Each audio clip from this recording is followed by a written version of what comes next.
حضرت قرہ رضی اللہ عنہ سے روایت ہے، اللہ کے رسول صلی اللہ علیہ وآلہ وسلم نے فرمایا، میری امت کے ایک گروہ کو ہمیشہ اللہ تعالیٰ کی مدد حاصل رہے گی، ان کی مدد نہ کرنے والا ان کا کچھ بگاڑ نہ سکے گا تاآں کہ قیامت قائم ہو جائے۔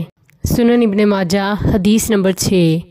حضرت ابو ہریرہ رضی اللہ عنہ سے روایت ہے، اللہ کے رسول صلی اللہ علیہ وآلہ وسلم نے فرمایا، میری امت میں سے ایک گروہ اللہ کے احکام پر ہمیشہ پوری طرح قائم رہے گا، اس کی مخالفت کرنے والا اس کو نقصان نہیں پہنچا سکے گا۔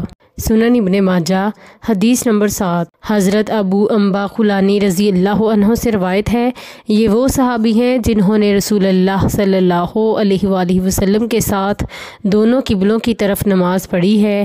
انہوں نے فرمایا، میں نے رسول اللہ صلی اللہ علیہ وآلہ وسلم سے سنا، آپ فرماتے تھے، اللہ تعالیٰ اس دین میں ہمیشہ نئے پودے لگاتا رہے گا اور ان سے اپنی اطاعت میں کام لیتا رہے گا۔